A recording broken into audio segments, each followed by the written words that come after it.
today. Our dinner speaker, Jane Stricker, is here, sitting next to me. She's going to deliver a very powerful presentation about partnerships in the energy transition and collaboration. And Mickey Reeves already here. Thank you, Mickey, for the great presentation on launching and integrating renewable projects.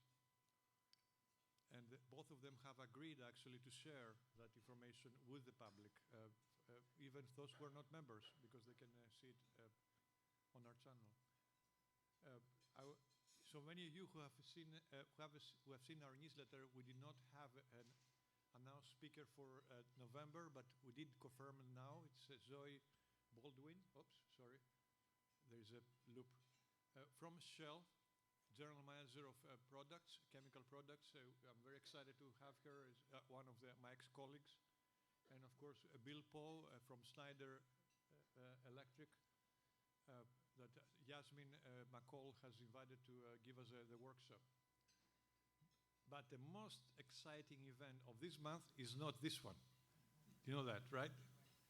It's when we get outdoors, enjoy the nice cool weather, and it's the barbecue that will celebrate our 80 years of STS existence.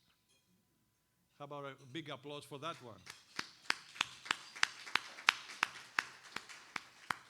And by the way, just to spill the secret, it's 81 and a half years actually. But it took so long to prepare for it that we are a little bit behind. But now we're going to do it. You know, we were waiting a year and a half for COVID to go away and the weather to improve, which are all both very difficult matters to achieve. Right? Nothing to be done between March and September anyway. So you have the information. Unfortunately, Mayor Turner will not be there, but we are working with one of our at-large council members, and I won't announce her name until she confirms definitely.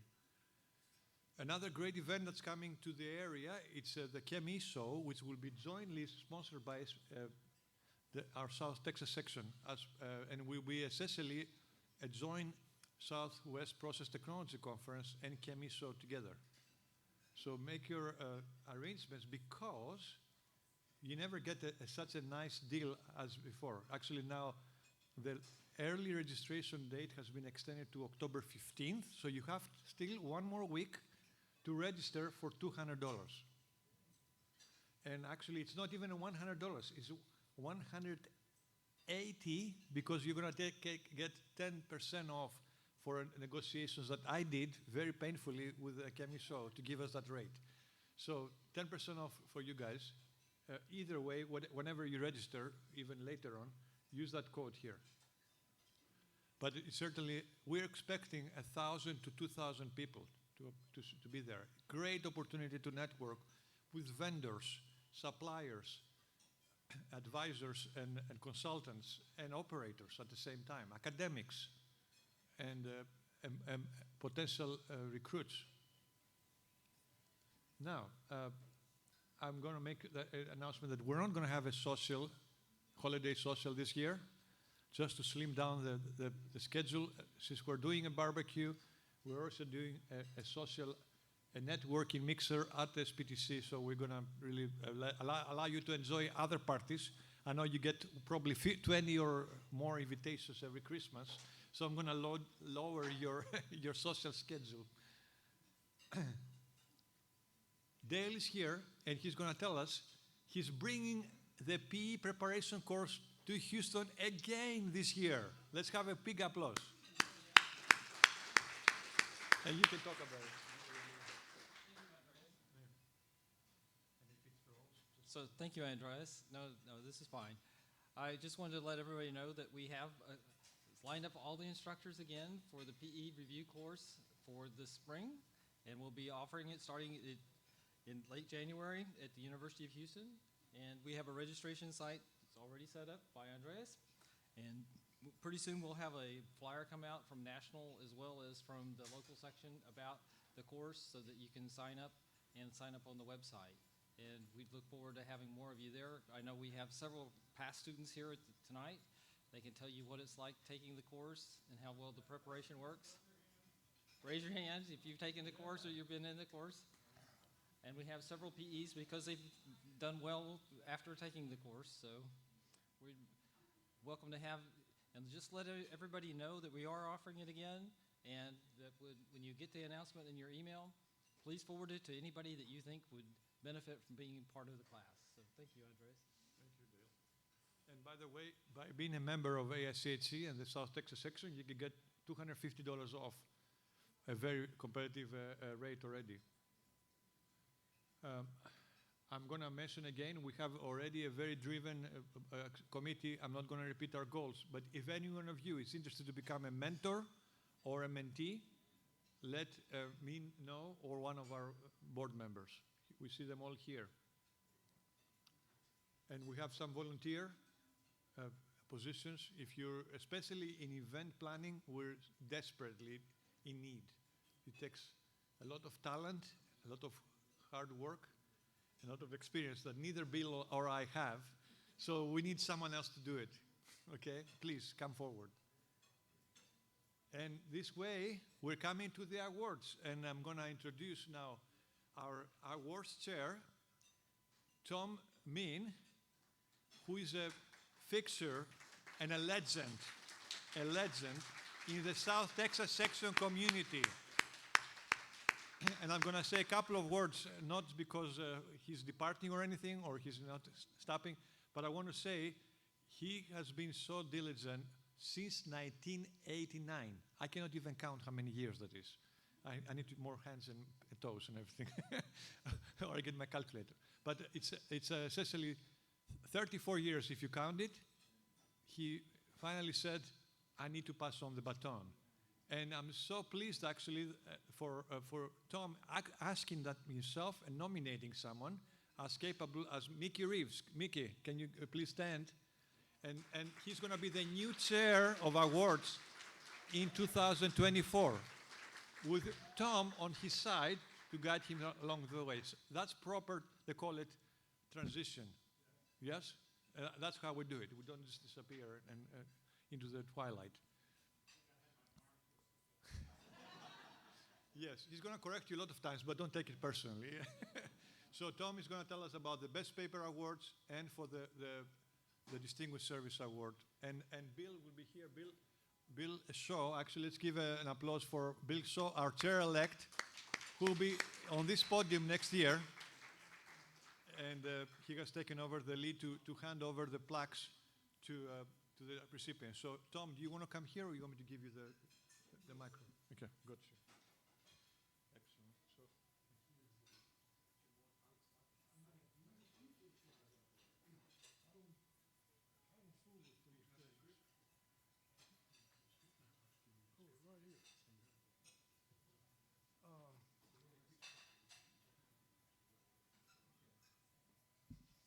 Okay, let's get this thing set right.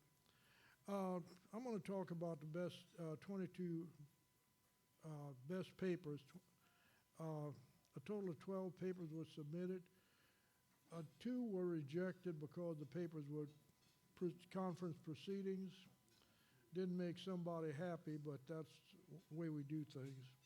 The best applied papers judge and chair felt that one of the in-practice paper nominations should be judged as an applied paper. The result was that 4 applied, 5 fundamental, and 1 in-practice paper was accepted for judging. When you have 1 paper submitted, unless someone really objects and proves that it's see, Dick, run type of paper, in other words, poorly written and proves nothing, we give them the award, period. Now, let me get this out of the way.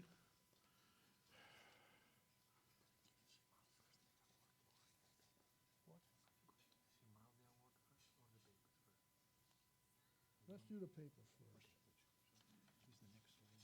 Yeah. Okay, jump it.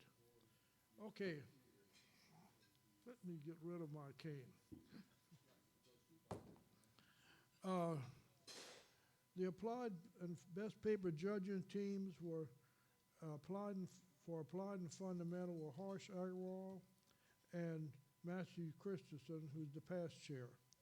They herded up a bunch of people. I will try to say the names without butchering them like everything.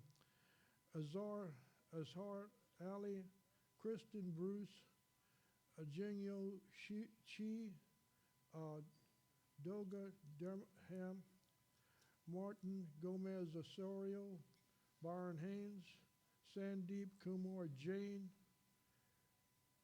Kashubit Kels Yuskar, Arvind Kumar, Sean Legg, Tracy Lohr, Raghu Pichumani, my God, the name's twice. Ravi Kumar, Navin S., I don't know who that is. Venugopal Sanatant, Samar Kumar Shetty, Joe Schmitz, looks like it's Dutch, Himran Soni, Rama C. Sriram, and Shrivan Thundaka. If any of you guys that I butchered your names are here, please stand up and be recognized. The South Texas section wishes to express its gratitude for your efforts on its behalf. The best practice judging team, I was the chair. Janitor Bando Banapathi was on it, Matt Clodney, Thomas Ream, Mona Saduth, and David F. Solarski. If any of you guys are here, please rise and be recognized. Thanks, Matt. The South Texas section of AICHE wishes to express its gratitude for your efforts on its behalf. The 2022 Best Applied Paper was Cryogenic Energy Storage Standalone Design, Rigorous Optimization, and Techno-Economic Analysis by, here I go butchering again, Ashi Gandhi, Manuel Zantiu, and M.M. Farouk Hassan, all of Texas A&M, and was published in Elsewhere's Applied Energy on the 15th of September 2022 in volume 322, page 119,413. Gentlemen, come forward and receive your award.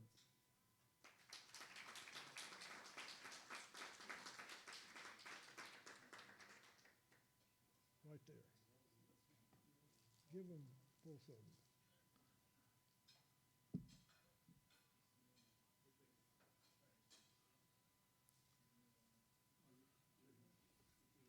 Pleased to meet you.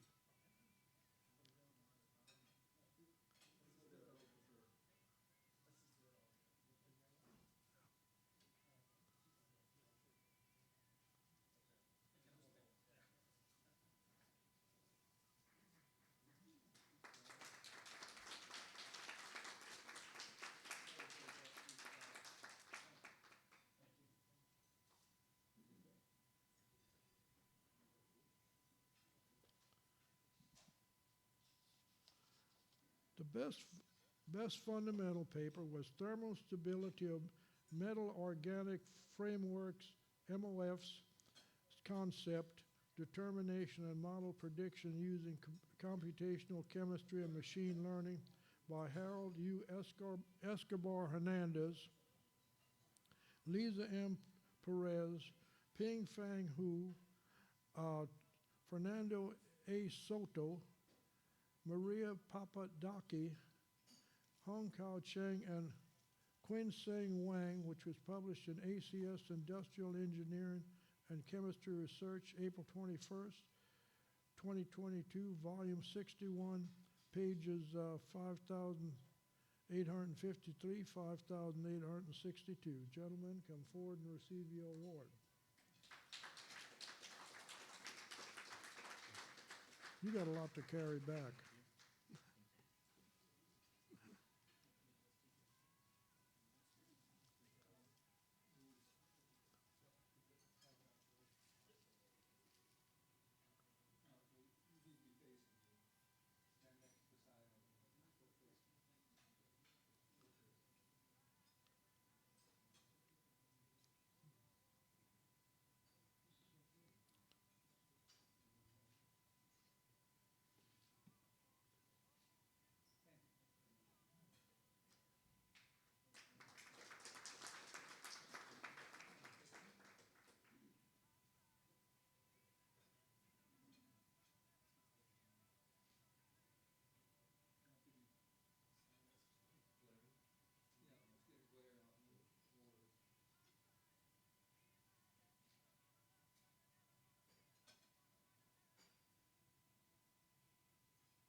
2022 Best in Practice paper was, Is Your Process Plant at Risk from Climate Change? By Victor H. Edwards, published in Elsevier's Journal of Loss Prevention in the Process Industries, July 16, 2022, volume 79, page 104,793. Careful on that cord, Vic. Oh my God.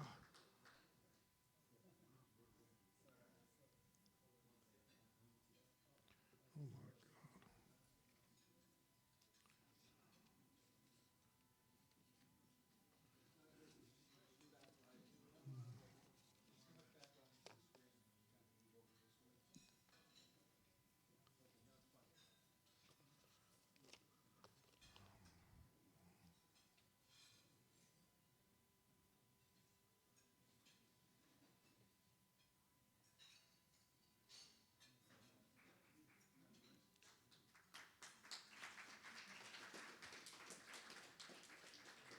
Congratulations, Vic.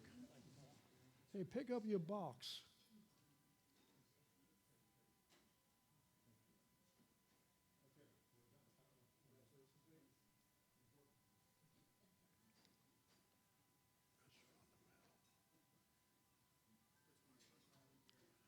But that's it.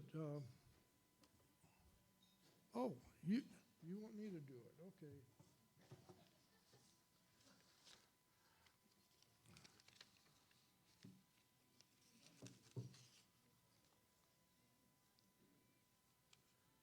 Okay, the 2022 Distinguished Service Award goes to Samal K. Potter. Samal Potter is the founding president of the consultant company Potter and Associates, consultant nationally and internationally. His 40-plus year career includes working for Exxon and Bechtel corporations and with diversified management and global professional at leadership responsibilities. Besides authoring close to 50 technical papers, Samal has made numerous technical and business presentations nationally and internationally, organized and chaired many conferences, and received several awards and recognitions. He is an advisory board member of the Hydrocarbon Process Conferences. Besides being an active member of STS for many years, Samal served as STS chair-elect in 2015, 2016 chair, and 2017 past chair. He has served as an OTC volunteer on behalf of STS, AICHE for many years. Samal is a fellow of the Institute, a member of the Fellows Council, and has served as the chair of the Fellows Council. He held practically all leadership positions for F&PD and is past director of the Management Division, member of the Institute Environmental Division, and SIOC of American Institute of Chemical Engineers. He is a member of the Foundation Board of Trustees. Samal earned his PhD in chemical engineering from the University of Pennsylvania and is a registered PE in Texas. One other thing, Joe Kramer was his office mate at University of Pennsylvania. If some of you know Joe. Anyway, congratulations, Samal.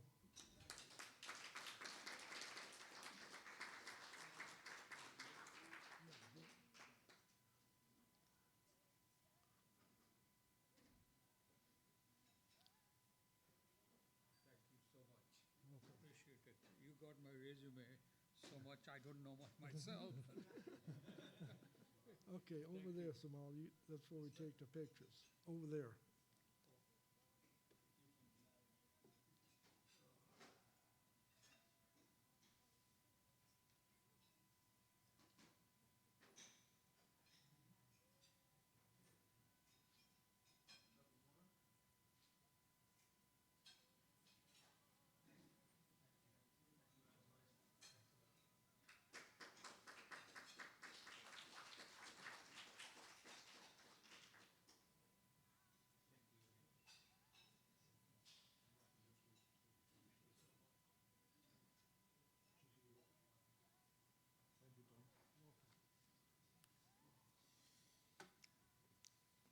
Excellent, thanks. This brings us to, thanks everyone for your contributions and congratulations to the award winners.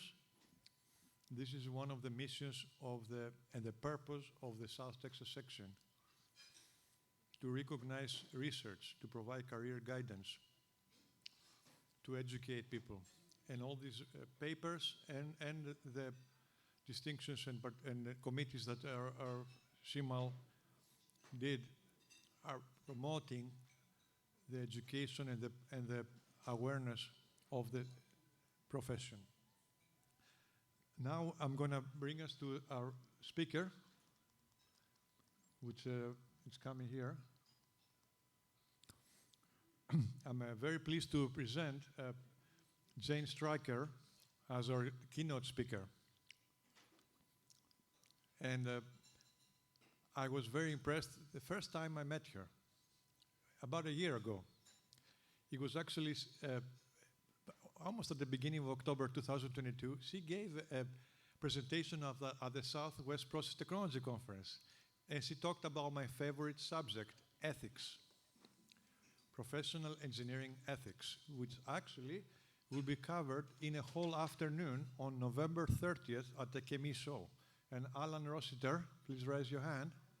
Yeah, he's going to be chairing that. So there's more to learn about that. And I think our country and our world needs more professional ethics, as always, but even more today. Besides that, though, I think Jane impressed me for something else. She is the Senior Vice President of the Houston Energy Transition Institute. This is where the rubber hits the road.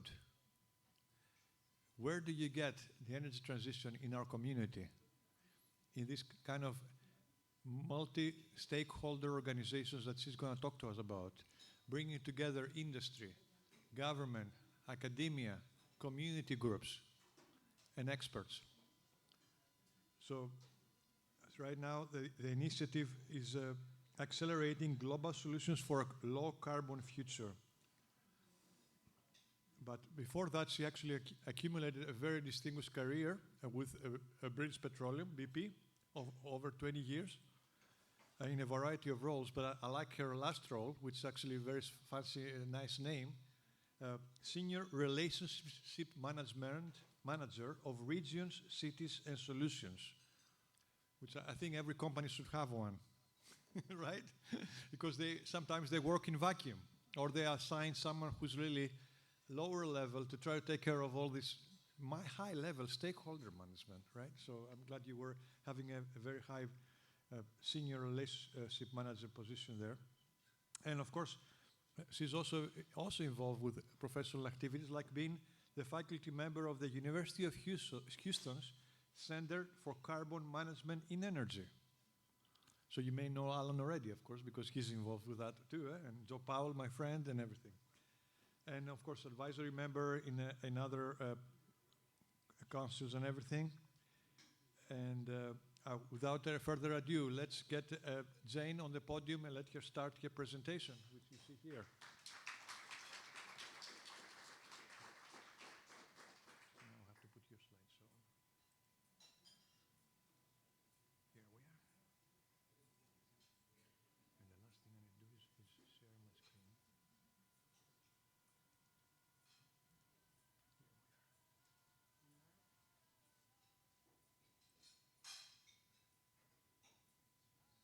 Here it is.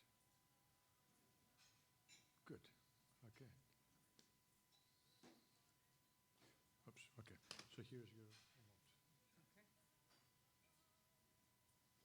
Let me give you this.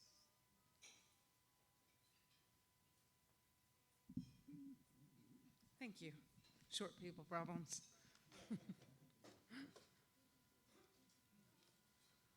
Thank you all so much for inviting me to be here this evening and share a little bit about my perspective in bringing together a broad group of stakeholders and leaders in the energy transition. And so, as Andreas said, I'm with the Greater Houston Partnership, which is the primary economic development organization as well as the Chamber of Commerce and the World Trade Organization for the Houston region. I joined a little less than 2 years ago to lead the energy work at the partnership. And our mission really is one that is driven by economic development and maintaining strong economic development for our region. And as most of you know, the energy industry is a primary economic driver for this region. And so as we started to think about what the energy transition would mean for our community and for our region, we think about it very much from the jobs and the economic development and growth opportunity. And so the initiative that we put together is really focused on how do we continue to have great jobs, great economic growth, and great opportunity for this region in Houston, while at the same time transitioning towards a low-carbon future. And so that's really the mission of our organization, and I'll share a little bit about how we got here and some of the work that we're doing and the importance of the collaborations and partnerships that have been building and coming together in this region over the last few years. And so I'm really going to hit on sort of 4 key thoughts this evening. First, the world is facing a dual challenge. We collectively are facing a dual challenge. The world needs to provide significantly more energy to a growing population, while at the same time finding ways to significantly reduce the emissions and climate impacts of that energy. Second, the energy sector must continue to evolve to meet the needs of that rapidly changing world. Third, partnerships and collaboration are key to unlocking an energy abundant and low carbon future. And Houston can really continue that mission and that leadership in the energy transition as we make that shift to a low emissions future. And so first, the dual challenge. And I'm going to share a little bit about how that has come together and how we think about it at the partnership. So last week, we were fortunate to have Dr. Scott Tinker come and present at my executive committee meeting. And for those of you who know Scott, he's brilliant. And he shared this slide, and thankfully, he's always willing for you to share his materials. And I love this slide because I think it's probably the best depiction of what energy poverty really looks like. And so on this slide, you see the per capita kilowatts per year used by the average person in certain countries around the world. And then you see at the far end there, the amount of energy my refrigerator uses on an annual basis. And so for me, it really put in context what energy poverty really means, and that we need to be thinking about this not just as a climate problem, but also as an energy poverty problem. And we must find ways to provide access to energy to the world, but doing it in a way that significantly reduces the climate impacts. And so if we think about increasing global population, so there's a bunch of new energy outlooks and global outlooks that have come out in the last several months. And it's always hard to know which one to look at and which one to follow. I chose to look at the Exxon one. BP's is also very good. I think a lot of them are really fantastic in terms of laying out their view of how the world's going to change in the future. ExxonMobil takes a view that we will see population growth of roughly 2 billion over the next 20 years. And what we see is, in this chart, the developing regions are going to be the key drivers of new energy use around the world. And then the darker blue at the bottom represents developed nations who will continue to find ways, hopefully, to reduce energy usage through energy efficiency and other programs, but also through the anticipated population decline in those regions. And what we also know is, as a result, the energy mix is going to continue to change, but it will also continue to grow. And in this outlook, we see that in the scenarios that both ExxonMobil layout and the IPCC layout, we're not going to reduce the amount of energy that the world's going to use. ExxonMobil's outlook is that it will significantly increase, and IPCC a little less, but I think the reality of the situation is we're not going to be using less energy around the world in the future. And so we need to find ways to continue to decarbonize our energy systems. And the world, the important point here is that the world will continue to need both molecules and electrons. We will see greater electrification of a lot of processes, but there will still be a need both for molecules and electrons in the future. And hydrogen and modern biofuels will play a key role in helping to decarbonize those industrial processes and the energy mix moving forward.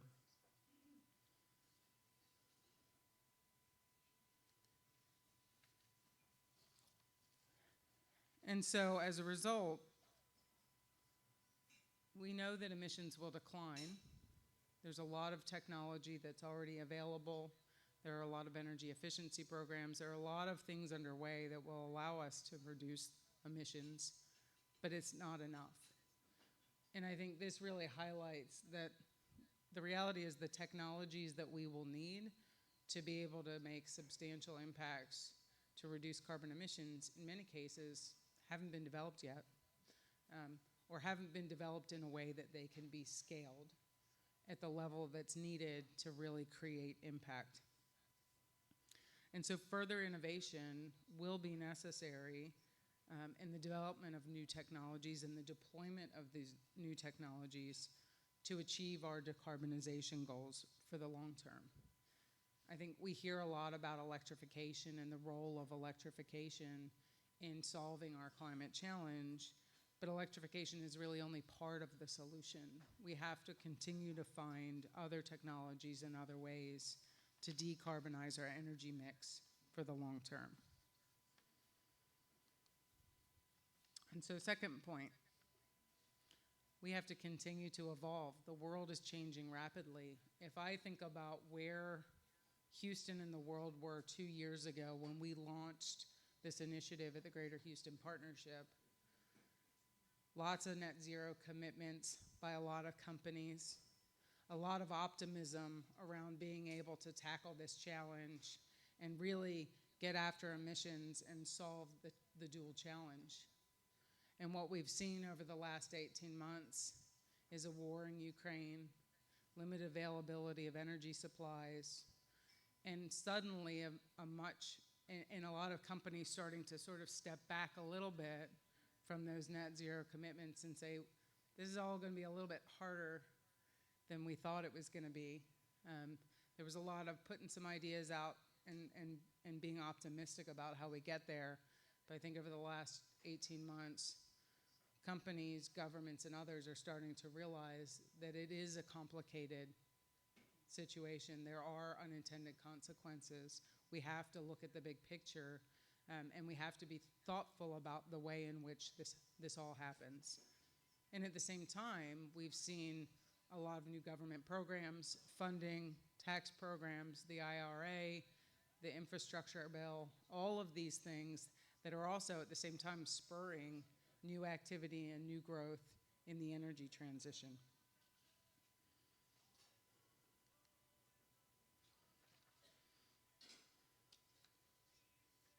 And so what role does investment play in the transition to achieve net zero? So on the right side of the slide, we see that estimates of $194 trillion over the next 25 years, somewhere roughly around $4 to $7 trillion per year, depending on whether you take sort of the economic transition scenario versus a straight net zero scenario. The economic transition scenario assumes that no new policies come into play, and we're just working with the policies that are in existence today, so things will happen a bit slower, lower level of investment. In the net zero scenario, we're looking at $7 trillion of spending per year over the next 25 years to reach net zero.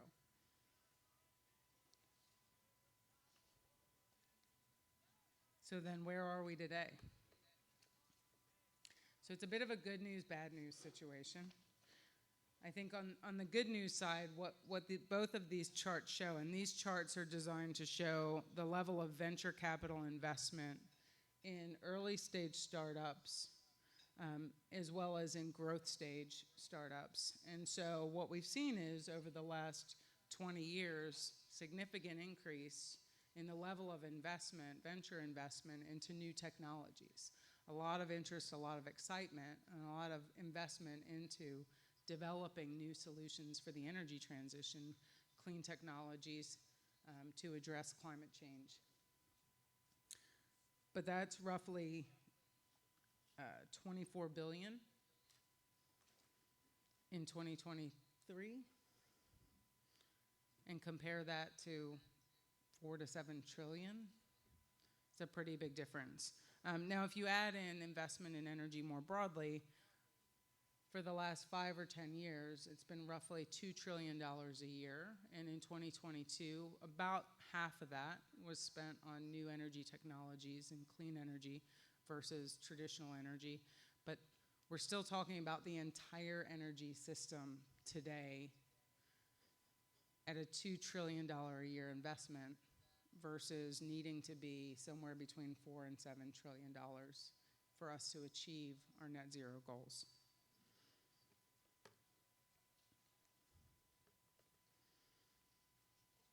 So what does it all mean? I think clearly we're facing a big challenge. And the reality is that there's no one company, no one organization, no one solution that is going to get us to where we need to be. And I sort of think about it two ways. We can all just throw up our hands and say it's all too hard, and I'm not going to be able to get there. And I think Andreas and I were having this conversation earlier this evening about, when you're faced with those really big challenges, you can sort of go in two directions. And that first is, I'll never be able to do this. We'll never be able to get there. And the depression sets in, and the fear sets in, and we just bury our heads in the sand and we move on, and we don't want to think about it, and we want to move on to something else. But the other reaction is to recognize that you really do, and I do hate this cliche, but you eat an elephant one bite at a time. We have to realize that everything that we do has impact, and every new opportunity, every new investment, every new technology being developed, even if at the end of the day it's not the ultimate solution, it's important to helping us down this path. And so I think we have a lot of opportunity, and it's really around the opportunity to collaborate and bring together new partnerships that will allow us to unlock that opportunity for the future. And we think about the important role that all energy companies play in the energy transition. And the way we sort of think about them at the partnership and with our members is sort of in four key buckets. The first are those incumbent energy companies, the small independent oil and gas firms who have been producing oil and gas for 100 years. And what they provide is absolutely essential. And we need them to continue doing that because that's what the world needs today. And those are the HESs and the companies that they're not out there creating new low-carbon business arms or trying to figure out how to get in the hydrogen business. They're looking at how can they do what they do and how can they do it in the most environmentally responsible way possible. But at the end of the day, they have a job to do, and that's making sure people have energy. And we need them. And then there's the renewable companies, the companies that have been coming in and creating new clean energy solutions. Texas is now the #1 producer of wind energy, and if we're not the #1 producer of solar energy yet, we will be by the end of the year. These companies are developing clean energy technologies for the future, and they're absolutely essential. We need all of these energy solutions. And then we've got the major integrated energy companies, the BPs, the Shells, the Exxons, that have their traditional business arms, but are also very much building out these new low-carbon businesses, these venture arms, that are really trying to think about what is that long-term business model that is going to be the direction everyone's headed in, and how do we take the profits from this business that we're running today and use them to help build these new businesses. And then finally, what we call our new energy firms. And this is where it gets really exciting, particularly here in Houston. These are those startups, whether they're PhD students coming out of school with a really great new way of doing something, building a new business, creating a startup, and getting that early stage funding and thinking about how do they build that business and create that solution for the future. Or, as is the case very much in Houston, experienced folks in the energy industry that say, hey, I've got a new idea, a new way to do this, and I'm going to go and I'm going to start my own company. And I'm going to bring this new technology to market, and I'm going to grow a new business. And those are really exciting companies, and there's a lot of really interesting things happening.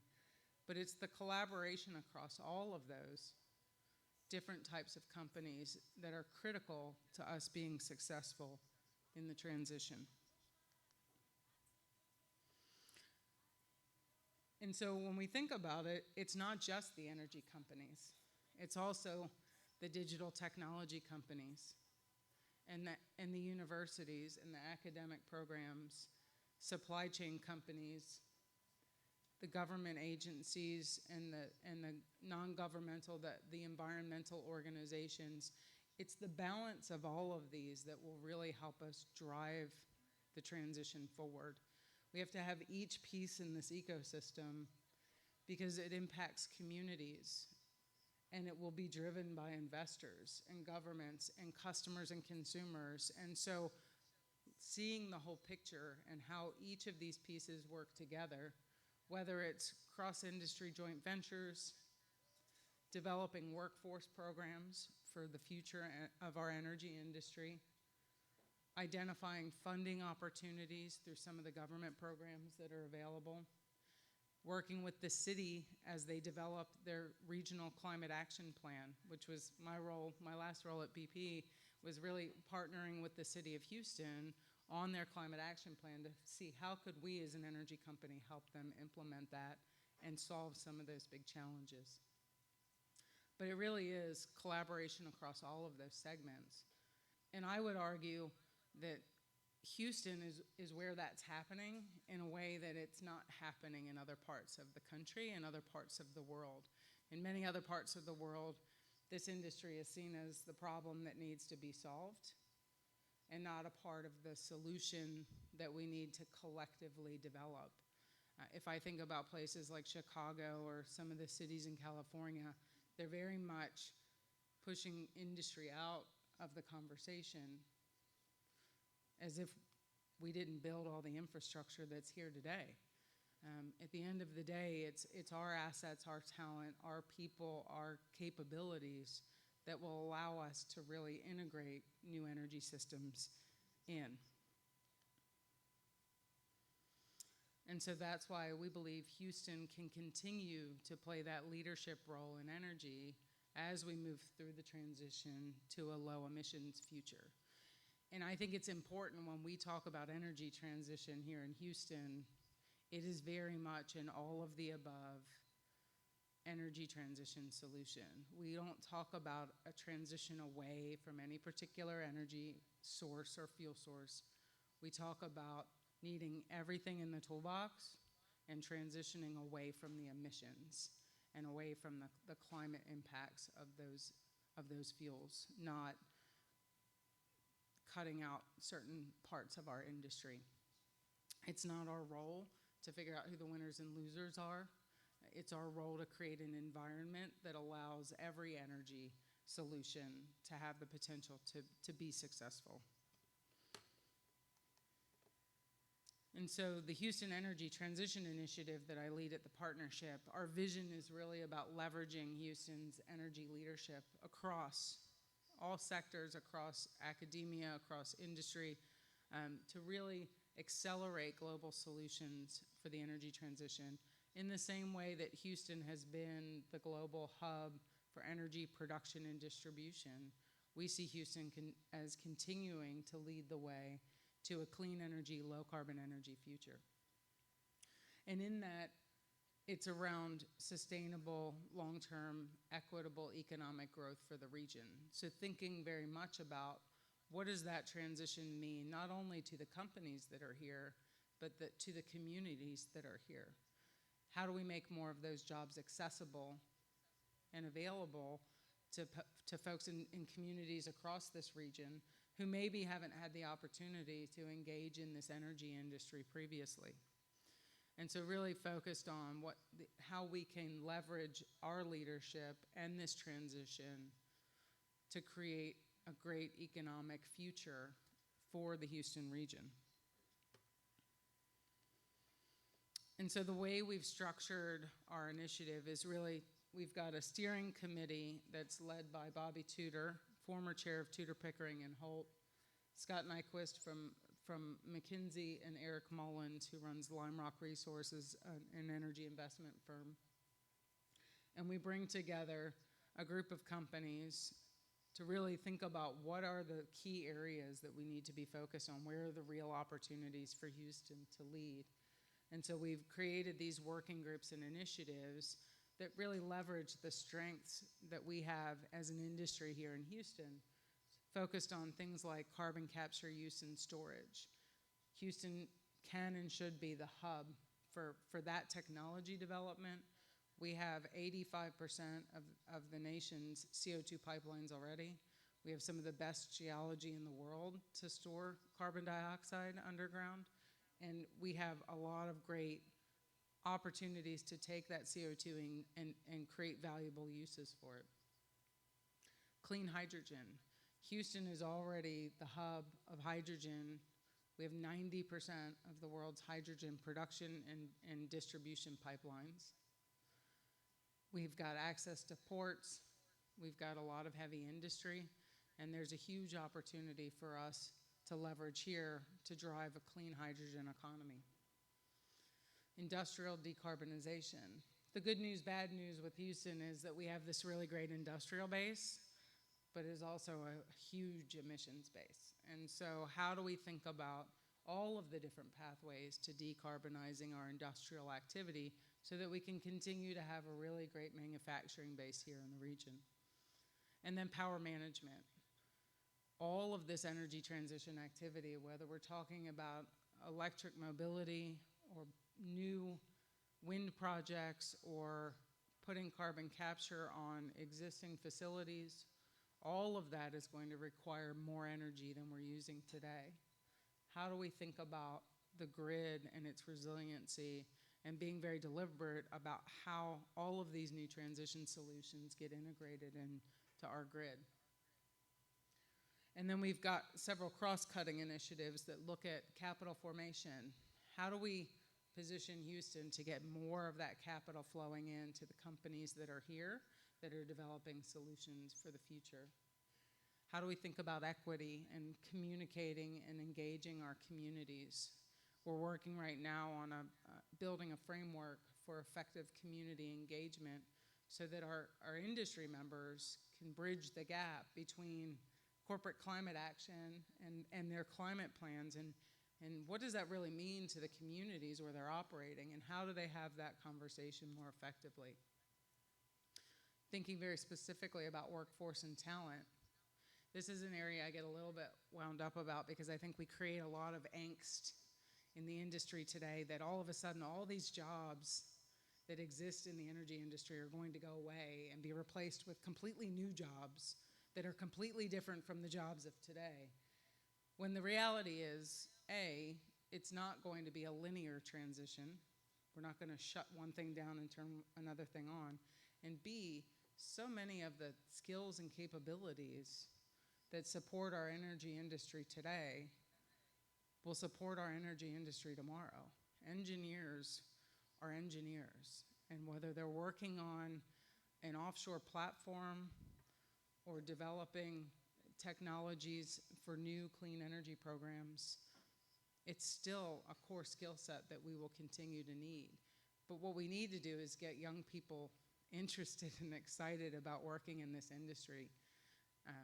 We continue to struggle to get young people who see the energy industry as a problem, rather than the opportunity to come work in an industry that's going to be changing rapidly over the next 20 years.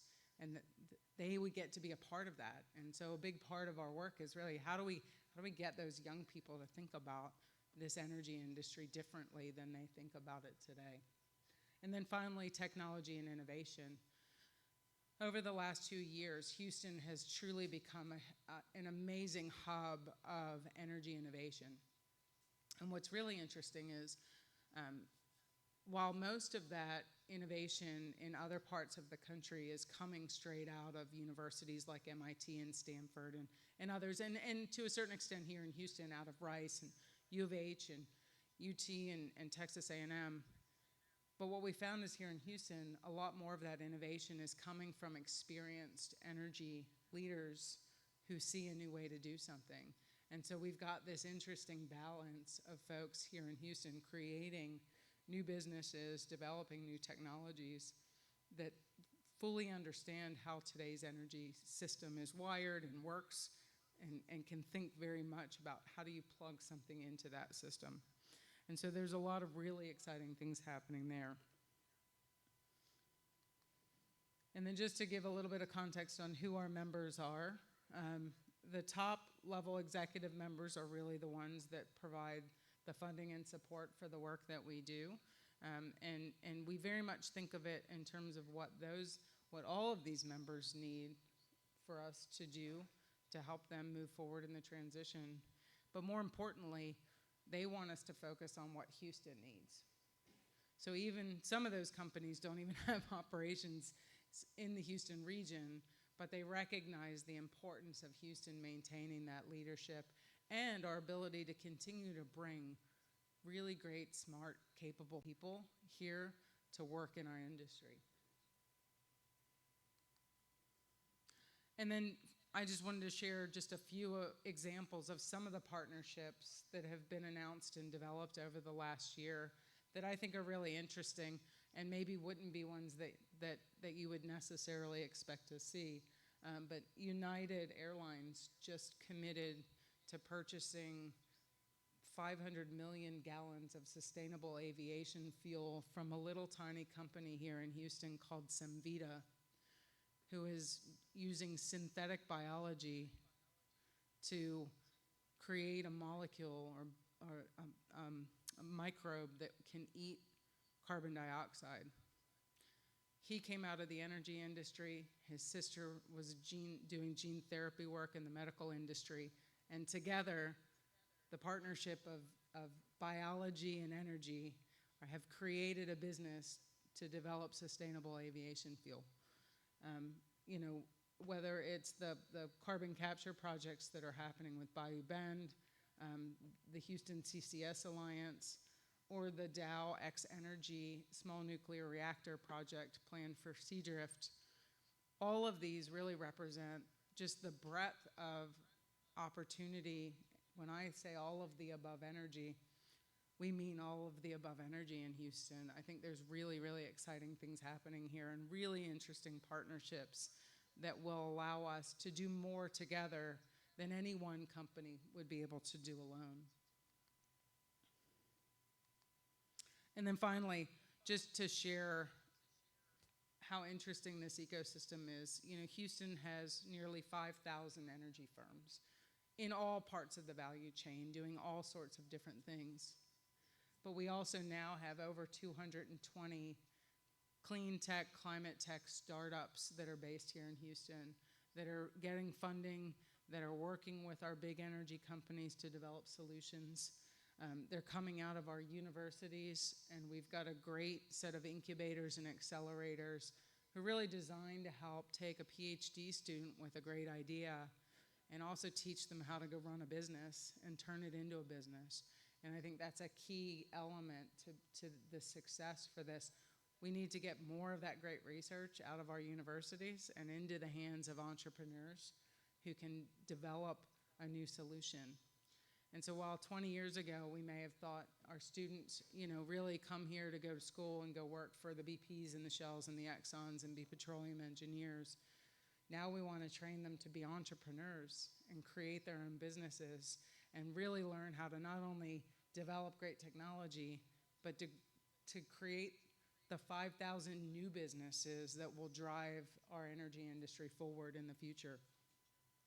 And so that's just really intended to give you a sense of my views on why I think partnerships and collaboration are so important. It's why I decided to leave BP and go work at the partnership, because I believe I can have more impact by bringing folks together to collaborate than by working for just one company trying to solve one challenge. So thank you so much. I'm happy to answer any questions if there's time, but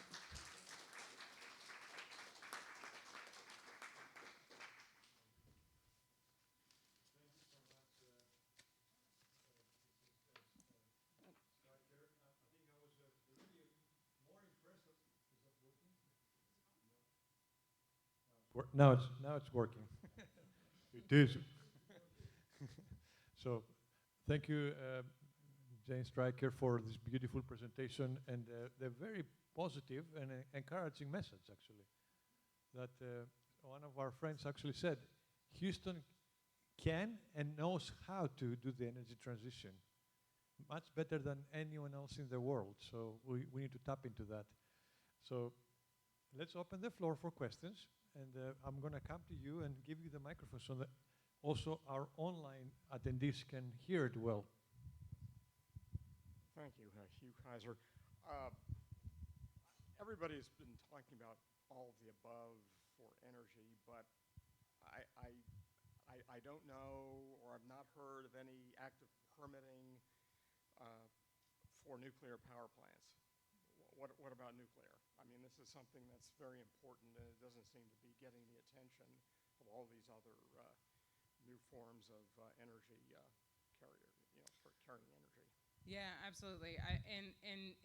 It is interesting. I know I was just over in North Carolina a few weeks ago, and they have a number of strategies focused on small nuclear reactors over there. We do have Dow and X-Energy announced the project here in Seadrift.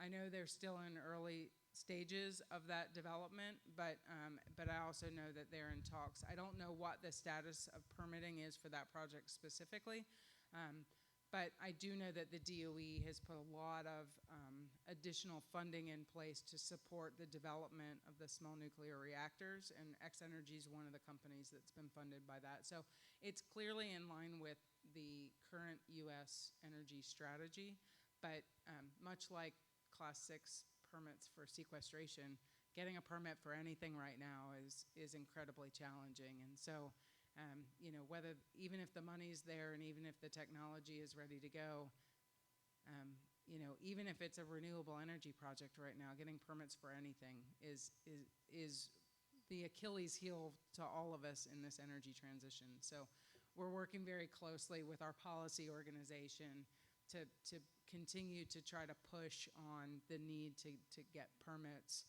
And this power management study that we've done is really intended to help create that fact base around just how many transmission lines need to be put in place, how much more power generation needs to be created, so that we can really start to develop the narrative and messaging around the importance of permitting in this process.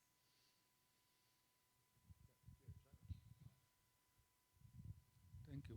Very good talk, and I'm really impressed by the collaboration that exists here in Houston. At the beginning of your talk, you showed this slide of the use of energy across the world. Has that been taken into consideration in the use of energy? Because all these poor countries are industrializing and are going to industrialize even more. So demand for energy is going to grow much faster. As you industrialize, you use more and more. I don't think that all these new technologies are going to help, because you don't get from not having anything to having hydrogen technology, from day to night. So I understand that this is not a problem of the Houston area. You know, we're thinking in our bubble. But from examples of rushing headlong, we see, for example, Germany, that they stopped the nuclear reactors. They went into green energy. Suddenly, one of the sources of energy dried up, and so their economy is doing bad. Actually, it's probably one of the worst economies in Europe for that. I also understand here in the United States and Texas, we're shutting down fossil fuel power plants much faster than we're replacing the needs for energy. So is this consortium going to look into that kind of, the technology is there, we know that we have the know-how and all that. Should we really rush and do it, or there are other things that we need to take into consideration? Yeah, I think it's a fair question, and it's a question I think countries and governments around the world are asking themselves, because I think, again, 2 years ago, there was very much a thought that we can do this quickly and we can put new technologies in place and we can solve and reduce emissions quickly. And what we're finding is that reliability and accessibility are still key elements to solving the challenge of energy and climate. And so we need to be thinking about all of those things. I guess I would just say that there are no easy answers. And countries and companies will need to decide how they move forward best in each geography to address the challenges. But I do think my personal view is to ask a country to continue to not have access to energy because you don't want them to use a particular type of energy is problematic, and ultimately will result in probably worse choices being made, and it taking longer to solve the challenges. But I think on the flip side, it creates that much more opportunity to really focus on what are the technologies that are available today that we can leverage. And I am a firm fan of carbon capture, use, and storage technology, because I think it's proven. We've been doing it for 50 years through EOR, and it's a technology that exists and is available and can be used today to significantly reduce industrial emissions, which will go a long way to solving some of the challenges. Thank you. Anyone online? No? Okay. Mickey?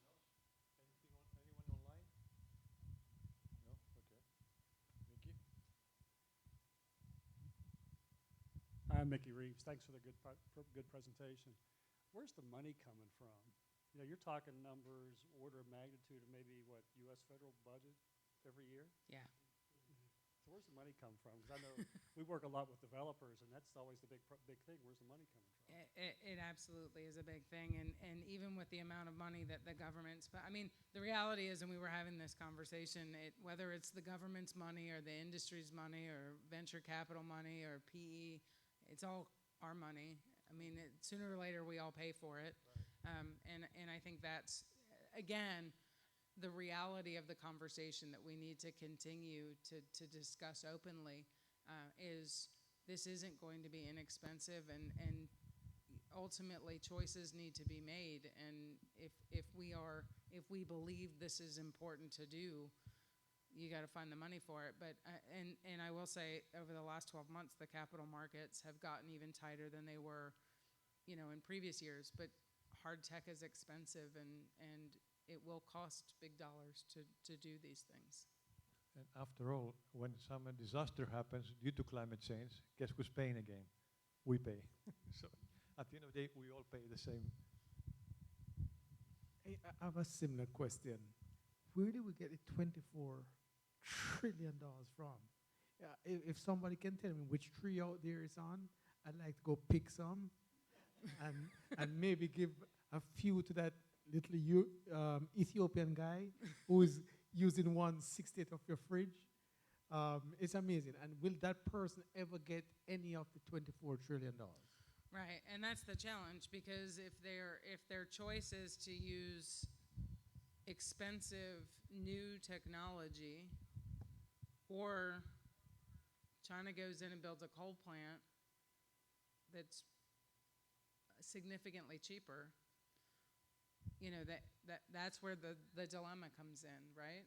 How do you create that access in a way that doesn't make the climate and environmental issue worse?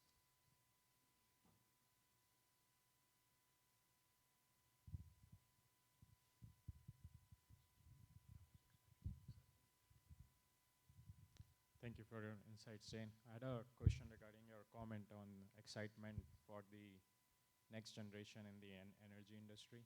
So how can you say something about the new grads and folks not opting to work in this industry, or to like a lot of movement towards the big data and other high-paying jobs? So how do you plan to, where do you see that problem get solved, or what measures should be taken?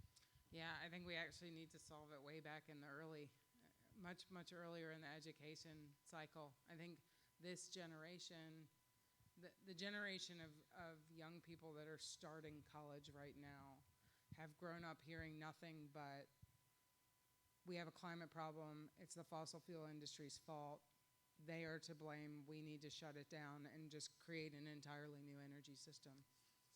And they don't hear a lot of the other side of that conversation. I speak to students at universities across Texas, and I think back to when I first started working at BP. And somebody once said to me, it was 2000, and there was a lot of issues around human rights in China at the time. And somebody said to me, how can you work for a company that does business in a country like China where they don't respect human rights? And the conversation we had internally at BP at the time was, you can't make change if you're sitting outside. It's only by going in and showing a different way and being a driver and a change agent that change can happen. And I think if we can bring that dialogue into conversation with young people, is that they have the opportunity to be the change agents in these companies that are on the brink of having completely new solutions and new ways of doing things that will fundamentally change the industry. I mean, I think that's an exciting time to be going in. I mean, I spent 20 years in the industry and nothing really changed. I mean, we started fracking, but even that really wasn't that much different from traditional. But this will be game changing. The way we operate the business, the way we use data to operate the business. I think starting very young and getting people to see what the opportunity is to be a change agent and a leader in an industry that will fundamentally look different 20 years from now.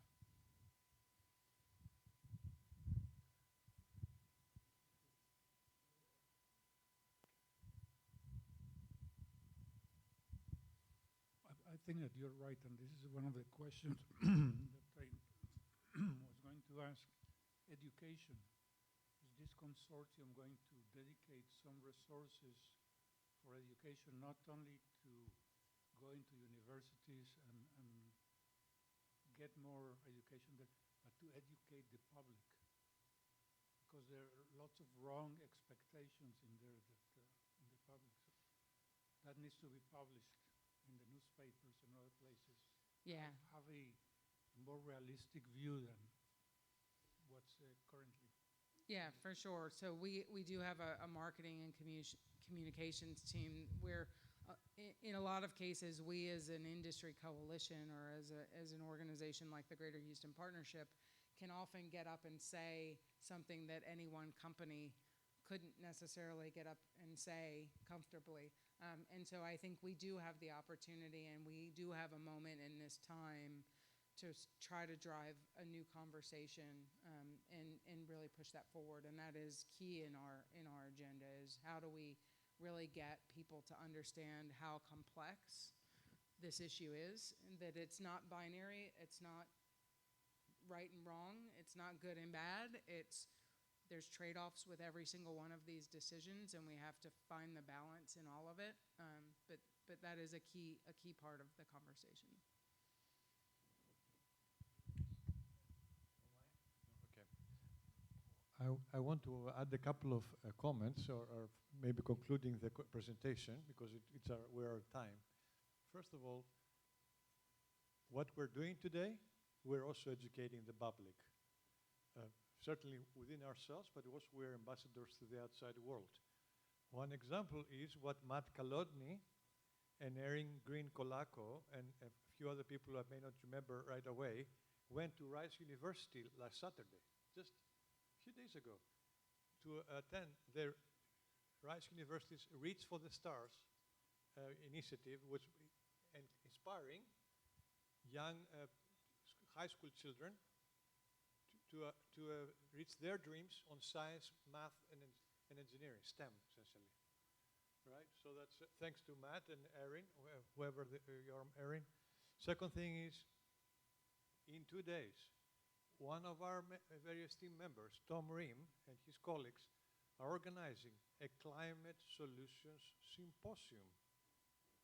What we're talking about, Houston can and will solve the problem.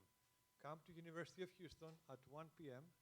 The invitation is out there. You can look at our LinkedIn, or you can even search climate solutions. It's organized by the Engineering Council of Houston, where Vic Edwards is our honorable representative. And certainly I'll be there, and it is still open for registration, even in person or virtual. And last but not least, I want, go ahead. Yeah, $10 to attend.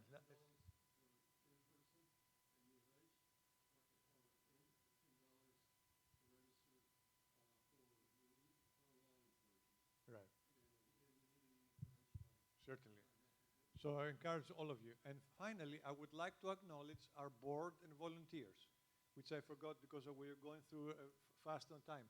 I'm so glad we have such a good quorum today, especially with Emily Jackson, please, position officer, officer position 4, Human Resources, Keep State.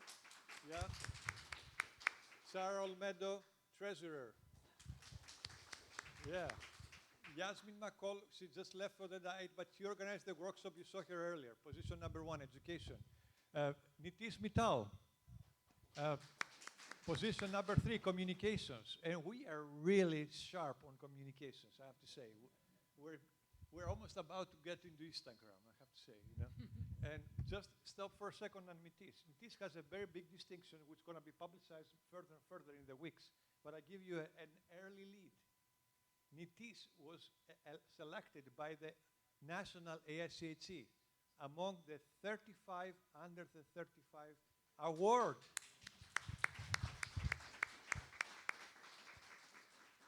Which means our board is very selective. We're getting the best, and we have the best. And of course, Bill Shaw, you saw him earlier. Yes, get up, Bill. Some other volunteers, which I wanted to mention. Dale, we mentioned already earlier, right?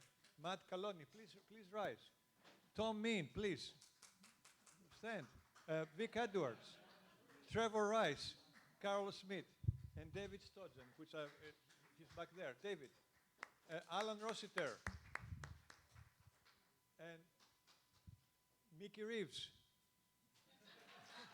Yes, double duty. And of course, many of you, whenever you help, we love to have your help, okay? Have a good night. One last thank you to Jane Stricker.